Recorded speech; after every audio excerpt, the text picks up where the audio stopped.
tema dari dialog nasional ini dua, tentang ketahanan dan kesejahteraan pada sesi kedua terkait COVID-19 nanti di bidang pendidikan, kesehatan, dan ekonomi.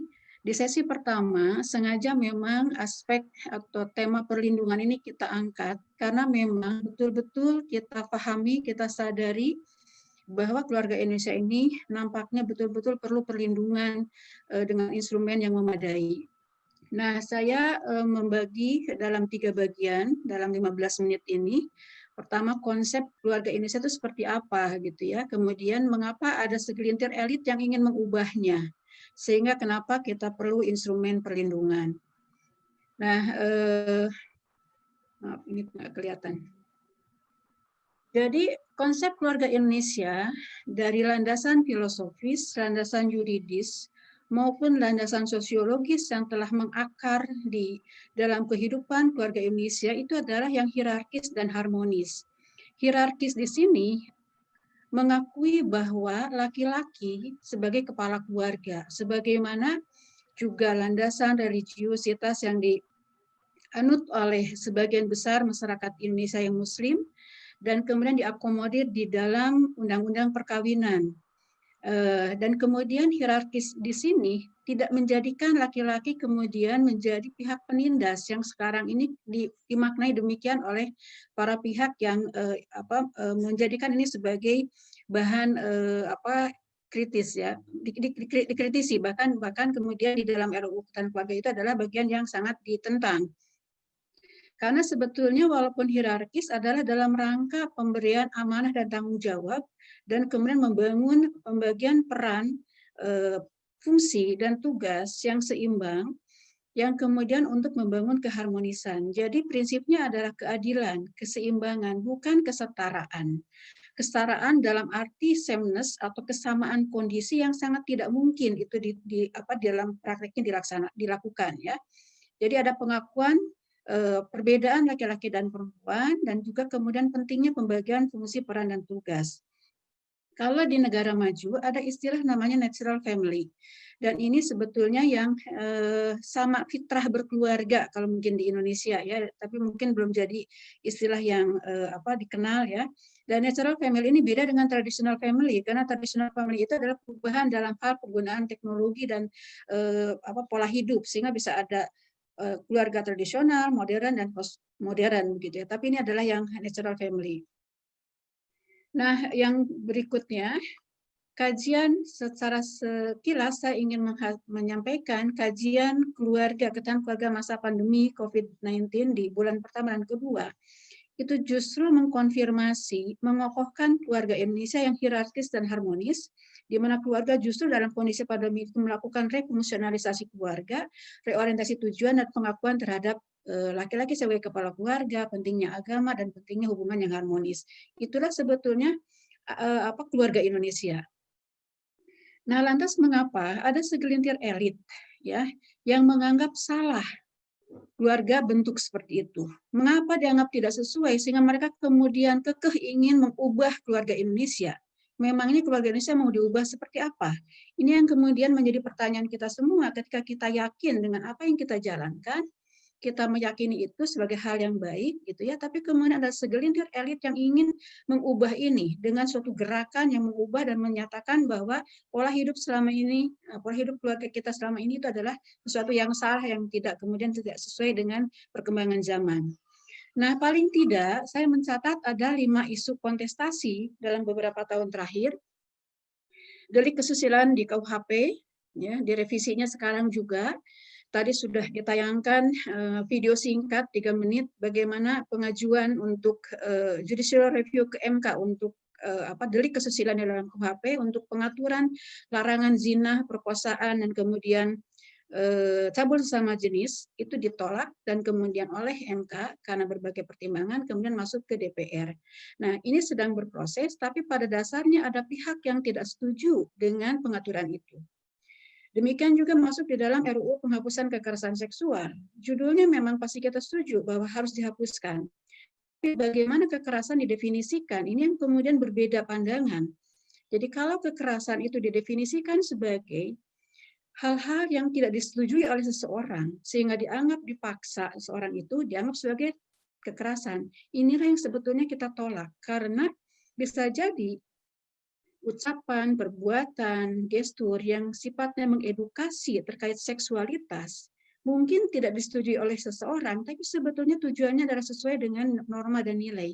Nah, di dalam RUU penghapusan kekerasan seksual, hal-hal itu kemudian tertolak kalau tidak disetujui oleh seseorang. Dan RUU penghapusan kekerasan seksual ini ternyata mengakomodir SOGI, Sexual Orientation, Gender Identity and Expression, artinya bahwa itu dianggap sebagai hak untuk memiliki orientasi seks yang berbeda, ya.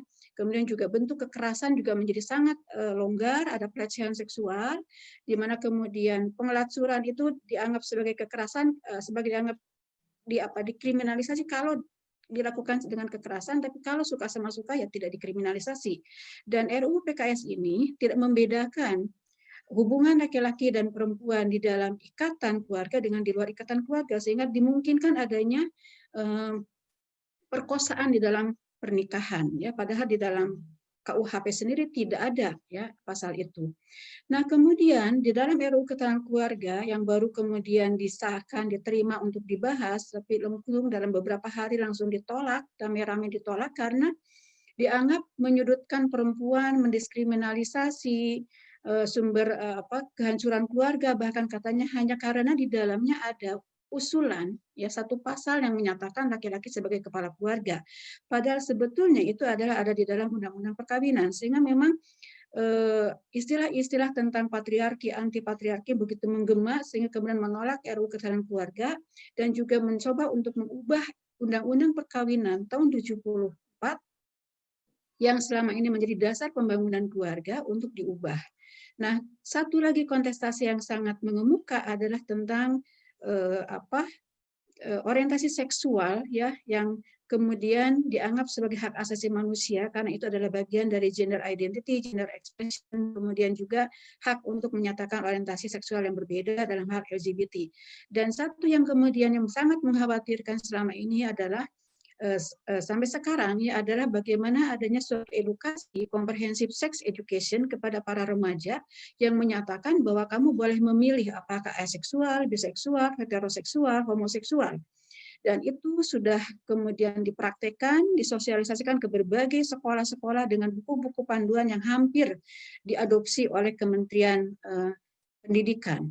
Nah, inilah yang sebetulnya menjadi kontestasi yang mengemuka dan terus akan terjadi sebagaimana kita lihat demo-demo dari kalangan feminis yang mengusung tentang kebebasan untuk menyatakan orientasi seksual, kemudian juga kebebasan untuk menyatakan bahwa tubuh perempuan itu adalah hak otoritas perempuan. Nah, ini contoh ya dalam sebentar saja ketika RUU Ketahanan Keluarga itu diajukan, begitu banyak tulisan-tulisan yang menyerang RUU Ketahanan Keluarga tanpa kemudian membaca apa isinya, sampai dikatakan bahwa RUU Ketahanan Keluarga yang anti keluarga, RUU Ketahanan Keluarga akan meruntuhkan ketahanan keluarga, RUU Ketahanan Keluarga akan mematikan potensi bangsa. Bahkan ada satu tulisan bahwa efek dari RUU Ketahanan Keluarga, dokter tak lagi beri jalan untuk surogasi. Artinya bahwa sewa rahim itu menjadi suatu isu yang sekarang akan semakin meningkat dengan kasusnya lesbian yang ingin mengadopsi anak, kemudian meminjam rahim dan sebagainya. Itu sudah menjadi suatu agenda oleh mereka sehingga kemudian menolak berbagai rancangan undang-undang yang dianggap tidak sesuai dengan kehendak mereka.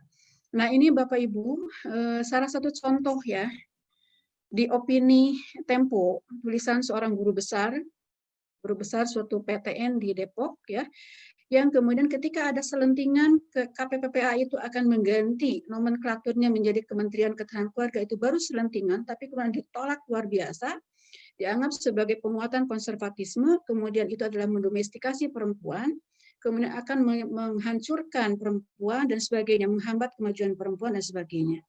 Jadi sedemikian rupa kontestasi untuk menjadikan keluarga sebagai basis kebijakan publik dan juga ada perlindungan itu di negara kita ya. Nah, jadi konsep-konsep yang selama ini diangkat adalah anti patriarki, alasannya karena hak asasi manusia, kemudian kesetaraan, diskriminasi, kekerasan. Jadi kalau segala sesuatu tidak sama persis sesuai dengan indikator kuantitatif, maka dia dikatakan tidak setara. Jadi segala sesuatu harus setara. Jumlah jam laki-laki ayah mendidik anak, mengasuh anak, itu harus sama dengan jumlah jam ibu mengasuh anak. Jumlah sumbangan ekonomi dari ayah harus persis sama dengan jumlah sumbangan ekonomi dari perempuan, dari istri. Kalau tidak sama, itu tidak setara. Itu namanya diskriminasi, itu namanya kekerasan. Dan itulah yang menyatakan bahwa laki-laki sebagai kepala keluarga, sebagai patriarki yang menyebabkan perempuan terdiskriminasi, memperoleh ketidaksetaraan, dan sebagainya. Nah, konsep-konsep hasil manusia inilah yang sekarang kemudian diangkat sedemikian rupa, kemudian menjadi menginginkan Indonesia, keluarga Indonesia itu berubah dengan konsep-konsep yang diciptakan oleh manusia-manusia ya, yang oleh sekelompok orang yang mengatakan atau yang menyatakan bahwa konsepnya lah yang paling benar. Nah, dari mana asalnya? Jadi kalau kita lihat hak asasi manusia selalu dijadikan sebagai argumen kenapa harus tercapainya gender equality, identitas gender, ekspresi gender. Jadi kalau seseorang punya penis, tidak harus berpenampilan sebagai laki-laki, tidak harus mengatakan sebagai laki-laki, dia boleh mengatakan sebagai perempuan, punya feminitas yang lebih dominan, dan bisa berekspresi sebagai perempuan. Demikian juga dengan sexual orientation-nya, bisa melakukan hubungan intim sesuai dengan yang dikehendaki. Nah, itulah yang dianggap sebagai hak asasi manusia, dan feminisme adalah suatu gerakan untuk menciptakan gender equality. Dan SIDO suatu konvensi untuk menghilangkan kekerasan terhadap perempuan. Pada dasarnya adalah mendefinisikan kekerasan ketika tidak terjadi kesetaraan, ketika terjadi hambatan-hambatan dalam hal gender identity, gender expression, dan sexual orientation. Sehingga muncullah selalu istilah anti patriarki, hierarki, dan bagaimana tuntutan dari feminis radikal untuk menuntut otonomi tubuh perempuan. Dan ini semua sudah selalu dijadikan demo-demo dari para perempuan ya di Car Free Day dan di hari internasional di Jakarta, di berbagai kota di Indonesia.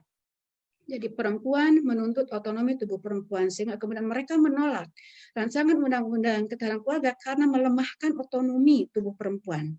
Ini yang menjadi kontestasi sekarang ini. Jadi Bapak Ibu, ada segelintir elit gunakan isu HAM, tapi justru mereka itu melakukan tirani minoritas. Ketika mayoritas keluarga Indonesia ini sebetulnya secara filosofis, secara yuridis, secara sosiologis telah memiliki pola berkeluarga, tapi kemudian disalahkan. Dan mereka menganggap yang paling benar. Inilah tirani minoritas yang harus kita sadari dan bagaimana caranya kemudian kita melakukan perlindungan. Nah, ini contoh Goals for 2020 ya di SIDO. Jadi bagaimana 123 negara telah menyepakati tentang same-sex relation itu legal. Jadi ada sekitar berapa negara lagi, Indonesia termasuk diantaranya. Kemudian aborsi juga menjadi legal, ya itu juga beberapa negara yang telah melakukan. Dan bahwa ini jargon-jargon dari para perempuan Indonesia ya, bahwa ya kalau misalnya menjadi feminis itu dikatakan sebagai pelacur ya nggak apa-apa gitu ya, bahwa kalaupun kami misalnya di neraka ya nggak apa-apa kami jadi itu gitu ya. Nah itu sudah mewarnai demo-demo para anak-anak muda, generasi muda sekarang. Jadi SIDO ini menyerang kompilasi hukum Islam. Dokumen-dokumen yang saya temukan ya menyerang syariat Islam di Aceh. Artinya bahwa dia punya kewenangan untuk menyalahkan suatu aturan yang disepakati di suatu wilayah untuk dilaksanakan. Menyerang undang-undang perkawinan, melarang poligami, menyerang hitan perempuan, bahkan hari ibu pun dilarang karena itu adalah stereotip gender. Jadi kalau Bapak Ibu mengingat beberapa tahun belakangan, hari ibu di Indonesia akan diubah menjadi hari perempuan. Nah, kemudian juga melonggarkan kontrasepsi, aborsi, seks menyimpang. Jadi mereka menetapkan gold standar, nilai keyakinan menjadi lembaga hukum dan pengawas. Ya, ini namanya SIDO. Nah, ini beberapa dokumen yang bisa saya tunjukkan ya tentang penilaian negatif dari SIDO terhadap suatu negara bahkan untuk kesepakatan atau norma yang dijalani itu bisa saja dinilai negatif dan kemudian karena kita telah meratifikasi kita harus mengikuti kesepakatan itu. Ini contoh bagaimana tulisan-tulisan dan banyak tulisan yang melihat bagaimana pola-pola negara di dalam meratifikasi CEDAW. Salah satunya yang menarik adalah di Amerika. Tidak mudah Amerika untuk meratifikasi CEDAW. Bahkan sampai sekarang, Amerika adalah satu dari 7 negara yang belum meratifikasi CEDAW. Padahal Indonesia telah meratifikasi CEDAW tahun 80, kemudian mengeluarkan dalam bentuk Undang-Undang Nomor 7 tahun 84. Itu Undang-Undang Penghapusan Kekerasan Terhadap Perempuan. Ya. Nah ini saya ingin cerita sedikit karena waktunya sangat terbatas. Inginnya saya cerita bagaimana CEDAW masuk ke UN gitu ya, supaya paham bahwa itu adalah agenda dari feminis radikal. Nah ini James Helms ya, ini senator US, ini adalah orang yang kemudian bisa menahan draft ratifikasi CEDAW yang telah ditantangani oleh Presiden Amerika waktu itu, kemudian ditahan selama 8 tahun di Senat untuk tidak dibahas. Sampai kemudian tahun 2000 berikutnya juga masih tetap tidak dibahas karena dia melihat ada radikal agenda of CEDAW. Kemudian bahwa ini adalah suatu agenda anti-family, ya, agenda anti keluarga yang akan dibawa kepada international law, gitu ya. Kemudian ada dorongan untuk legalisasi prostitusi, kemudian abolishment of Mother's Day dan sebagainya. Jadi ada banyak sebetulnya dokumen yang menunjukkan bahwa tidak semua negara ya, walaupun hanya tinggal sedikit, walaupun negara bagiannya telah mengikuti ya ketentuan CEDAW itu.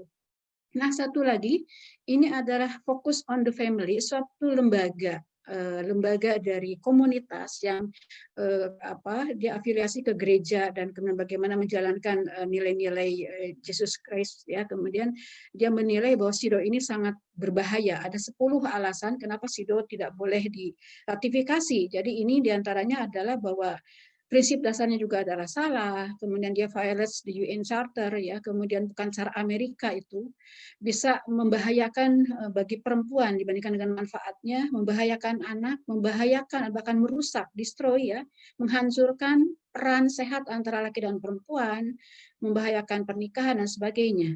Jadi di Amerika lembaga yang kemudian concern terhadap menjalankan agamanya mampu memberikan rekomendasi bahkan mempengaruhi Senat untuk kemudian sampai sekarang sejak tahun 80 CEDAW diratifikasi di UN sampai sekarang artinya sudah 40 tahun itu Amerika tidak meratifikasi CEDAW.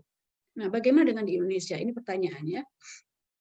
Jadi gangguan dari CEDAW dan ancaman ini adalah landasan menikah menjadi berubah, nilai tujuan berkeluarga menjadi berubah, nilai aturan agama juga dinegasikan ya, dinegasikan lah ya, dianggap tidak penting dan sebagainya ya. Struktur keluarga juga jelas karena anti patriarki ya, nilai hubungan suami istri juga berubah, stabilitas keluarga pasti akan berubah dan ujung-ujungnya adalah peran fungsi tugas akan berubah. Satu yang terpenting adalah khususnya tentang hak anak tumbuh dan berkembang ini akan terganggu karena anak untuk tumbuh dan berkembang dia membutuhkan lingkungan yang stabil, lingkungan yang kondusif, ya, kelekatan antara orang tua dan anak paling tidak salah satu di antaranya yang membuat kemudian perkembangan terpenuhi khususnya perkembangan kepribadian.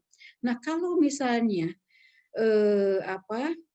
tuntutan-tuntutan CEDAW itu tidak memiliki landasan yang jelas bagaimana dampaknya terhadap keberfungsian, peran, dan tugas keluarga, maka sebetulnya institusi keluarga itu tidak akan sama lagi, akan berbeda sama sekali dengan institusi keluarga yang kita pahami sekarang ini. Inilah yang menyebabkan sebetulnya kita sudah punya konsep kok, Indonesia itu punya konsep, tapi kenapa kemudian ada segelintir elit yang ingin mengubah itu? Oleh karena itu kita harus bertahan. Jadi bagaimana sebetulnya struktur yang hierarkis itu bukan untuk menindas, karena posisi jabatan itu adalah amanah dan tanggung jawab. Di dalam organisasi terkecil pun ada ketua, ada sekretaris, ada bendahara. Kenapa di dalam keluarga tidak boleh ada ketua, tidak boleh ada yang menjadi kepala keluarga gitu ya? Nah, jadi ini yang menjadi persoalan karena memang menginginkan perempuan bisa menjadi kepala keluarga ketika ada laki-laki di situ. Jadi ini yang menjadi persoalan ya. Nah, kemudian bagaimana agar keluarga menjadi institusi pertama dan utama pembangunan insan beradab, fondasi masyarakat madani, ya, fondasi untuk pembangunan peradaban bangsa, dan epicentrum dari kualitas kehidupan manusia. Sehingga kemudian perlu ada instrumen perlindungan keluarga Indonesia, pertahankan undang-undang perkawinan. Undang-undang perkawinan harus dipertahankan. Kemudian rancangan undang-undang kekayaan keluarga, mungkin dengan perbaikan dan berbagai hal, saya menganggap ini tetap penting, bahkan menjadi penting dalam kondisi dorongan perubahan sekarang ini, gitu ya, supaya ada landasan bagaimana menjadikan keluarga sebagai basis kebijakan publik. bagaimana pembangunan yang ramah keluarga. Kalau tidak ada, menjadi menyulitkan di dalam implementasinya. Dan terakhir, saya berharap bahwa ada satu lembaga, ya, namanya mungkin bisa berubah, tapi sampai saat ini masih dinamakan Dewan Nasional Ketahanan Keluarga Indonesia sebagai sebuah lembaga mitra pemerintah, karena pemerintah tidak mungkin menjalankan sendirian pembangunan keluarga yang jumlahnya 70 juta. Nah, jadi bagaimana jejaring dari berbagai lembaga-lembaga maupun individu untuk kemudian memberikan rekomendasi, kemudian juga bahkan sumbangan kontribusi yang sangat signifikan bagi pembangunan keluarga di Indonesia, khususnya saat ini adalah perlindungan keluarga Indonesia. Demikian mungkin Bang Faisal. Sebelum lupa, saya nambahkan bahwa salah satu kiprah dari Giga Indonesia adalah dalam perlindungan terhadap perilaku seksual menyimpang. Kami menyediakan pelatihan-pelatihan free bagi yang ingin sebagai relawan untuk memahami dan mungkin juga untuk mensosialisasikan, dan kita welcome kepada siapapun yang ingin bergabung untuk kemudian kami share materi-materinya agar dipahami oleh masyarakat luas dan kemudian ada pertahanan dari setiap keluarga Indonesia. Demikian, terima kasih. Assalamualaikum warahmatullahi wabarakatuh.